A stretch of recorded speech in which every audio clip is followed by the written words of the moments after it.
Section 4. You'll hear a talk on the subject of the urban landscape. First, you have some time to look at questions 31 to 40.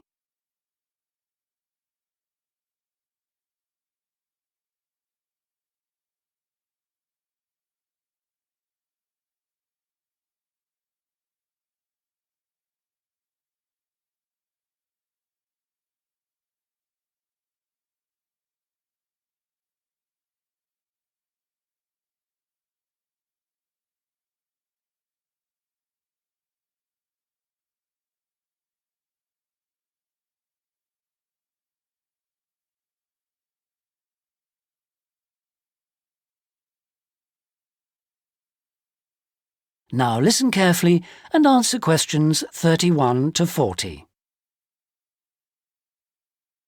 Good day, ladies and gentlemen. I have been asked today to talk to you about the urban landscape. There are two major areas that I will focus on in my talk: how vegetation can have a significant effect on urban climate, and how we can better plan our cities using trees to provide a more comfortable environment for us to live in. Trees can have a significant impact on our cities. They can make a city as a whole a bit less windy, or a bit more windy if that's what you want. They can make it a bit cooler if it's a hot summer day in an Australian city, or they can make it a bit more humid if it's a dry inland city. On the local scale, that is in particular areas within the city, trees can make the local area more shady, cooler, more humid and much less windy. In fact, trees, and planting of various kinds, can be used to make city streets actually less dangerous in particular areas. How do trees do all that, you ask? Well, the main difference between a tree and a building is a tree has got an internal mechanism to keep the temperature regulated. It evaporates water through its leaves, and that means that the temperature of the leaves is never very far from our own body temperature. The temperature of a building surface on a hot sunny day can easily be 20 degrees more than our temperature. Trees, on the other hand, remain cooler than buildings because they sweat. This means that they can humidify the air and cool it, a property which can be exploited to improve the local climate.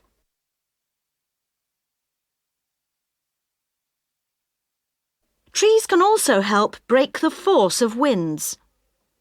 The reason that high buildings make it windier at ground level is that as the wind goes higher and higher, it goes faster and faster. When the wind hits the building, it has to go somewhere. Some of it goes over the top, and some goes around the sides of the building, forcing those high-level winds down to ground level. That doesn't happen when you have trees.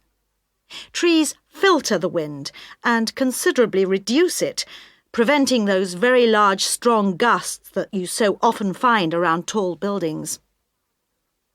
Another problem in built-up areas is that traffic noise is intensified by tall buildings. By planting a belt of trees at the side of the road, you can make things a little quieter, but much of the vehicle noise still goes through the trees.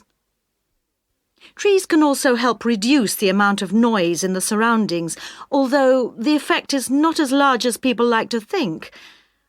Low-frequency noise in particular just goes through the trees as though they aren't there. Although trees can significantly improve the local climate, they do, however, take up a lot of space. There are root systems to consider, and branches blocking windows and so on. It may therefore be difficult to fit trees into the local landscape. There is not a great deal you can do if you have what we call a street canyon, a whole set of high-rises enclosed in a narrow street.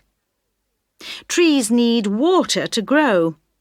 They also need some sunlight to grow, and you need room to put them. If you have the chance of knocking buildings down and replacing them, then suddenly you can start looking at different ways to design the streets and to introduce tree That is the end of section 4. You now have half a minute to check your answers.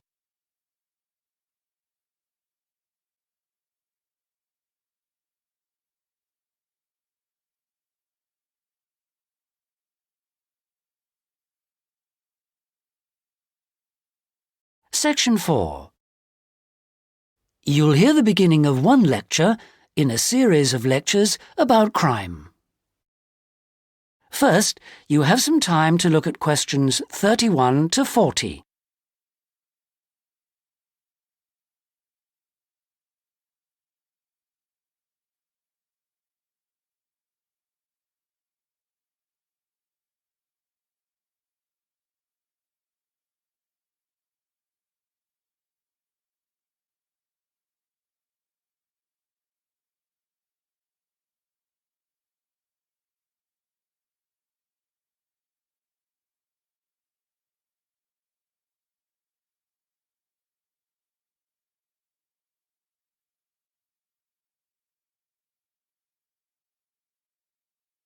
Now listen and answer questions 31 to 40. So far in these lectures, we've been looking at crimes like robbery and murder, both from a historical viewpoint and also in contemporary society. And we've seen that the preoccupation in Western society with crime and with lawlessness is part of a long and continuous tradition, rather than something which is new and unique to modern society. But over the past 70 years or so, there has been a massive increase in one type of crime, which is what's known as corporate crime. Corporate crime is crime which, as the name suggests, is connected with companies, with business organizations. It includes illegal acts of either individuals or a group within the company. But what is important is that these acts are normally in accordance with the goals of the company. They're for the good of the company rather than the individual. It's been defined as, quote, crime which is committed for the corporate organization, the company, not against it, unquote. So crimes like theft by employees, things like embezzlement or fraud against one's actual employer are excluded according to this definition. The employees may be involved, but they're acting in the first place for the company. They may not even realize they're committing a crime. Or they may realize, but they feel it's excusable because it's policy. Or because otherwise they may lose their jobs. So here really we're talking about the links between power and crime. Now this is one area that much less is generally known about than conventional or traditional crime. It has been relatively ignored by the mass media. For example, it tends to be underreported in comparison with conventional crime in news broadcasts, and in crime serials and films and so on. They very rarely deal with corporate crime. And it also tends to be ignored in academic circles. There's been far more research on conventional crime, and far more data is available. There are several reasons for this lack of interest in corporate crime compared with other types of crime. It's often very complex, whereas with conventional crime, it's usually possible to follow what's going on without specialist knowledge. As well as this, whereas conventional crime usually has a lot of human interest, corporate crime often has much less. The third reason, and possibly the most significant one, is that very often the victims are unaware. They think their misfortune is an accident, or that it's the fault of no one in particular. They're unaware that they've been victims of a crime. So when we look at the effects of corporate crime, we may find it's very difficult to assess the costs. But these costs can be very considerable in both their economic and social aspects.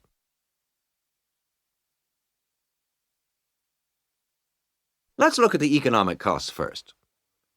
For example, if a company is producing fruit juice and it dilutes its product so that it's just a little below the concentration it should be, many millions of people may be paying a small amount extra for their carton of orange juice. Now, small amounts like this may seem insignificant for individual customers, too small to worry about. But for the company, this deception might result in massive illegal profit. However, all studies of corporate crime agree that the individuals are in fact deprived of far more money by such crime than they are by conventional crime like robbery and theft. In addition to this, we have to consider the social costs of corporate crime, and these are again very difficult to assess, but they are considerable. They're important because they can undermine the faith of the public in the business world, and also, more importantly, because the main group of people they affect are in fact not the richer sections of society, but the poorer. So here companies are robbing the poor to benefit the rich. There are two more points to do with corporate crime that I'd like to illustrate with reference to a specific event which occurred several years ago. This was an explosion of a large oil tanker, which caused the loss of more than 50 lives of the crew. It was an explosion which never should have happened, and a subsequent inquiry laid the blame not on anyone who had actually been on the tanker at the time, but on the owners of the tanker. They had deliberately decided not to carry out necessary repair work on the tanker as it was due to be sold, and it was this lack of repair work which was directly responsible for the explosion. Now, this illustrates 2 points to do with corporate crime. First of all, that it does not have to be intentional. The owners of the tanker certainly did not intend it to explode, but very serious consequences can result from people or organizations not considering the possible results of their actions seriously enough. The main crime here was indifference to the human results, rather than actual intention to harm anyone, but that didn't make the results any less tragic. And this leads me to my second point, that corporate crime can have very severe consequences. It's not just a matter of companies making bigger profits than they should do, but of events which may affect the lives of innocent people. And yet very often, companies, because they say they didn't intend to harm anyone, can avoid taking responsibility for the results of their actions, and that has been a very dangerous loophole in the law. Now, a further example of corporate crime was that That is the end of section 4. You now have half a minute to check your answers.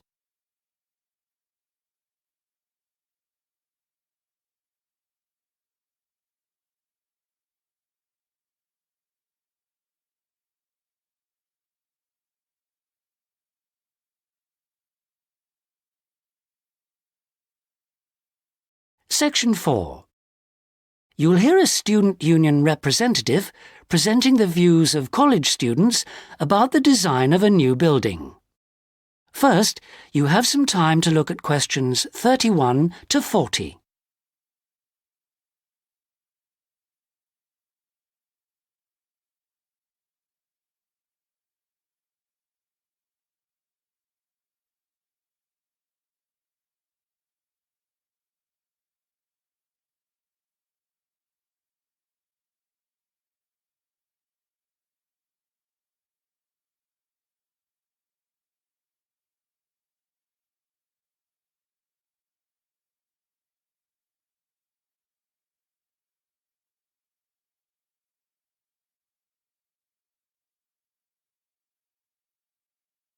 Now listen carefully and answer questions 31 to 40.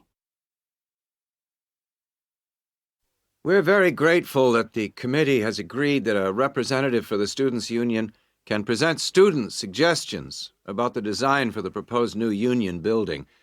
We appreciate that some of our ideas may not be feasible in the circumstances, but we do feel that it is important that the ultimate beneficiaries of the facilities should have some say in its design. If I could start by briefly explaining what steps were taken to find out student opinion and how we have arrived at conclusions. Firstly, a meeting was held in the current union for our SU committee to explain the options. Then we invited all students to submit written suggestions for the design, placing cards in a suggestion box. These suggestions then provided the basis for the design of a questionnaire which was completed by approximately 2,000 of the college students over a period of 3 weeks. Finally, the SU committee collated the results and drew up a report. If I can just hand around a copy of that report. This presentation is essentially a summary and discussion of the key points of this report. So, in broad terms, the consensus was as follows. Firstly, regarding the crucial matter of the site, we presented the 3 options that you have proposed. 1, in the city centre near the Faculty of Education. 2, on the outskirts of the city near the park. And 3, out of town near the halls of residence. We asked students to cite reasons for and against these sites, and there was remarkable agreement on all 3. Site 1 was unpopular because of traffic and parking problems. Site 2 had a number of supporters, mainly because it was close to most lecture rooms. And Site 3, out of town near the halls of residence, was clearly the most popular because of access from living quarters. It was clear that the union was mainly to be used after lectures. It was also felt that the larger site would allow more room for a choice of facilities.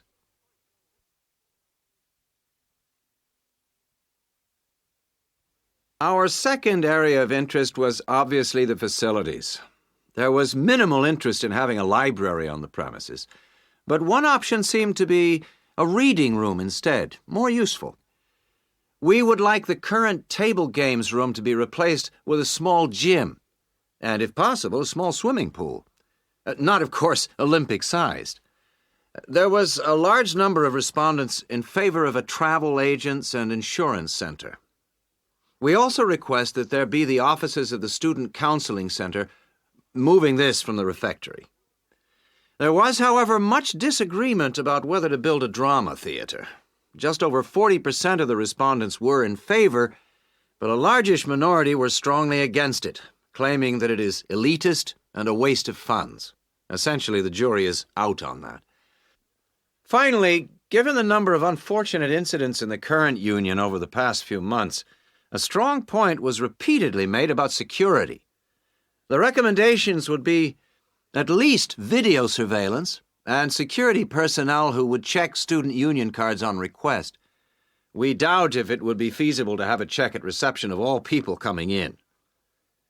Well, this is the summary of the views of the student population. As I say, fuller details are given in our report, but I'm happy to take any questions if you have them. That is the end of section 4. You now have half a minute to check your answers.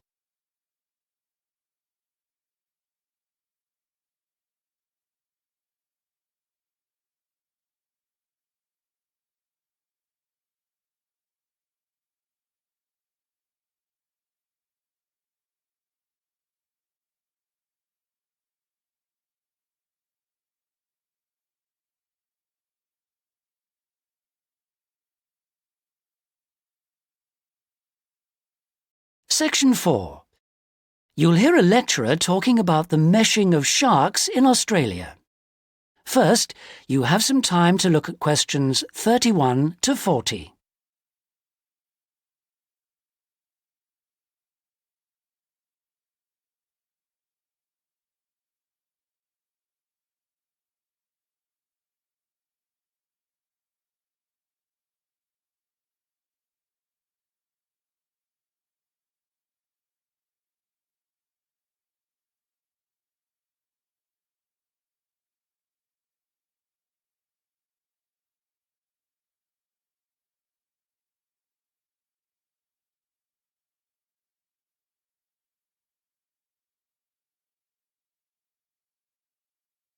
Now listen carefully and answer questions 31 to 40. Today we're going to look at one of my favourite fish, the shark. As you know, sharks have a reputation for being very dangerous creatures, capable of injuring or killing humans. And I'd like to talk about sharks in Australia. Sharks are rather large fish, often growing to over 10 metres, and the longest sharks caught in Australia have reached 16 metres. Sharks vary in weight with size and breed, of course, but the heaviest shark caught in Australia was a white pointer. That weighed 795 kilograms. Quite a size. Sharks have a different structure to most fish. Instead of a skeleton made of bone, they have a tough, elastic skeleton of cartilage. Unlike bone, this firm, pliable material is rather like your nose and allows the shark to bend easily as it swims. The shark's skin isn't covered with scales like other fish.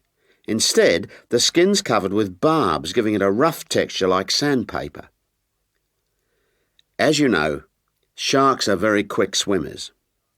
This is made possible by their fins, one set at the side and another set underneath the body, and the tail also helps the shark move forward quickly.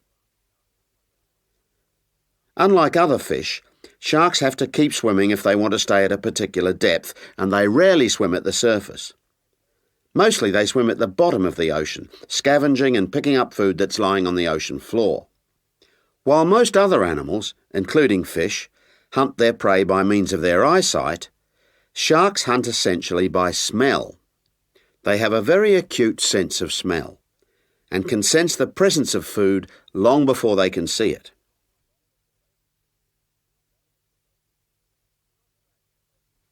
In Australia, where people spend a lot of time at the beach, the government has realised that it must prevent sharks from swimming near its beaches. As a result, they've introduced a beach netting program. Beach netting, or meshing, involves setting large nets parallel to the shore. This means that the nets on New South Wales beaches are set on one day and then lifted and taken out to sea on the next day. When shark netting first began in 1939, only the Sydney metropolitan beaches were meshed. These beaches were chosen because beaches near the city are usually the most crowded with swimmers. 10 years later, in 1949, systematic meshing was extended to include the beaches to the south of Sydney. As a result of the general success of the program in Sydney, shark meshing was introduced to the state of Queensland around 1970. The New Zealand authorities also looked at it, but considered meshing uneconomical, as did Tahiti in the Pacific. At around the same time, South Africa introduced meshing to some of its most popular swimming beaches. When meshing began, approximately 1,500 sharks were caught in the first year. However, this declined in the years that followed, and since that time the average annual catch has been only about 150 a year. The majority of sharks are caught during the warmest months, from November to February, when sharks are most active, and when both the air and the ocean are at their maximum temperature. Despite quite large catches, some people believe that shark meshing is not the best way to catch sharks. It's not that they think sharks are afraid of nets or because they eat holes in them, because neither of these is true. But meshing does appear to be less effective than some other methods, especially when there are big seas with high rolling waves and strong currents, and anything that lets the sand move. The sand that's holding the nets down. When this moves, the nets will also become less effective. That is the end of section 4. You now have half a minute to check your answers.